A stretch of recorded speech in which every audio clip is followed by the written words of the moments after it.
नमस्कार दोस्तों, स्वागत है आपका एक बार फिर से स्मार्ट खेती किसानी चैनल में। आज के इस वीडियो में हम बात करने वाले हैं मिर्ची की खेती के बारे में कि मिर्ची की फसल पर हमें एनपीके घुलनशील खाद कब और कितनी मात्रा में और कौन सी स्टेज पर और हमें कौन सा वाटर सोलेबल फर्टिलाइज़र का उपयोग करना चाहिए। क्योंकि किसान भाई मार्केट में बहुत सारे वाटर सोलेबल उपलब्ध हैं, जैसे कि 19-19-19, 0-52-34, 17-44-0, 12-61-0, 13-40-13, 13-0-45, 00-50। बहुत सारे मार्केट में कई प्रकार के फर्टिलाइज़र उपलब्ध हैं, घुलनशील खाद आती है। हमें हमारी मिर्ची की फसल पर कौन सी स्टेज में और कितनी मात्रा में फसल पर ये खादों का इस्तेमाल करना चाहिए, इन सब के बारे में आज हम इस वीडियो में चर्चा करने वाले हैं।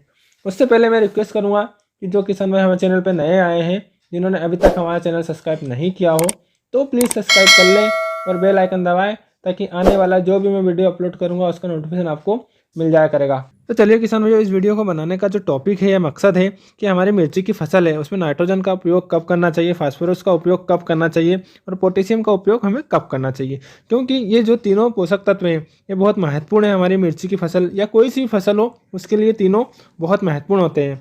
इन तीनों की मात्रा फसल को देना बहुत ज़रूरी है, इसलिए इस तीनों को देने में हमें विशेषकर ध्यान देना पड़ता है। मिर्च की फसल या कोई भी फसल हो किसान भाइयों, जिसमें मुख्य रूप से जो पोषक तत्व होते हैं वह नाइट्रोजन, फास्फोरस और पोटेशियम होते हैं। यह मुख्य पोषक तत्व होते हैं और ज़्यादातर हम नाइट्रोजन, फास्फोरस और पोटेशियम का ही इस्तेमाल करते हैं हमारी फसलों पर। हमारी किसी भी फसल पर बढ़वा के लिए हम 17 पोषक तत्वों की आवश्यकता होती है या पड़ती है, जिसमें नाइट्रोजन, फास्फोरस, पोटेशियम मुख्य पोषक तत्व है। इसके अलावा दूसरे नंबर पर जो माइक्रोन्यूट्रिएंट आते हैं, सल्फर, कैल्शियम और मैग्नीशियम। वही मल्टी माइक्रोन पोषक तत्वों की बात करें तो zinc, copper, boron, manganese, iron और माली विलेंडिनम जैसे पोषक तत्व शामिल रहते हैं। मिर्च की फसल पर नाइट्रोजन का महत्व। नाइट्रोजन पत्तों को हरे भरा करता है, वनस्पति बढ़वार में बहुत सहायक होता है, प्रकाश संश्लेषण क्लोरोफिल को भी बढ़ाता है। वनस्पति अवस्था में नाइट्रोजन की अधिकतम जरूरत पड़ती है। मिर्ची की फसल जैसे 0 से लेकर 45 दिन तक अपेक्षाकृत अधिक नाइट्रोजन की बहुत आवश्यकता होती है।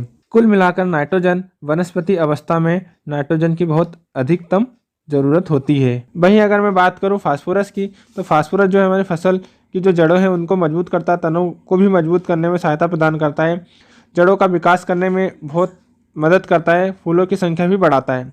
फूलों की अवस्था में ज़्यादा लाभदायक होता है हमारी फसल के लिए। इसलिए जब फूल निकलते हैं अपनी फसल के, उस समय आपको फास्फोरस युक्त खाद का ही प्रयोग करना चाहिए। पोटेशियम की बात करें तो पोटेशियम हमारी मिर्ची की फसल पर फल की अवस्था में फलों को मैच्योर करता है और फूलों को स्ट्रॉन्ग बनाता है। पौधों में सेहत में बहुत सुधार लाता है। पौधों की गतिविधियाँ एवं अन्य एंजाइम एवं सेल डिवीज़न को भी बढ़ाता है, जिससे कि अधिक से अधिक फूल की संख्या बढ़े और अच्छी पैदावार हो। तो ये पोटेशियम हमारी फसल पर काम करता है। इसके साथ साथ पौधों पर अधिक फल लगता है। तो कुल मिलाकर ये है कि पोटेशियम जो है हमारे पौधों की फसल मतलब हमारे पौधों का जो फल होता है उसे बढ़ाने में मदद करता है। हमारे पौधों में फल भी अच्छा आता है, फल भी वजनदार होते हैं, चमकीले होते हैं। कुल मिलाकर यह है कि जब आप अपनी फसल पर पोटेशियम युक्त खाद का उपयोग करते हैं तो इसकी पैदावार भी अच्छी होती है, फल में चमक आती है, फल का वजन बढ़ता है और अच्छी फसल हमारी रहती है। कुल मिलाकर यह है किसान भाइयों कि जब अपनी मिर्ची की फसल फूल की अवस्था में हो तब हमें पोटेशियम युक्त खादों का ही उपयोग करना चाहिए।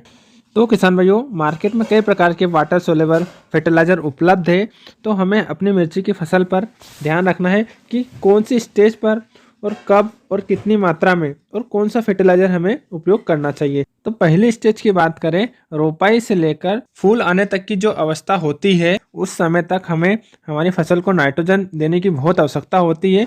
तो उस समय आपको नाइट्रोजन युक्त खादों का उपयोग करना चाहिए। अब इसमें कौन से खादों का उपयोग करना चाहिए उसके बारे में बात करते हैं। तो इसमें आप 19-19-19, 17-44-0 और 12-61-0 जैसी खादों का उपयोग कर सकते हैं। अब बात आती है इसके डोज की। तो यदि आप ड्रिप के द्वारा कर रहे हैं खेती तो इसमें आप 2 से 3 किलो प्रति एकड़ की दर से आप इसका डोज ले सकते हैं। और दिन अवधि की बात करें तो 3 से 4 दिनों के अंतराल में ड्रिप सिंचाई कर सकते हैं।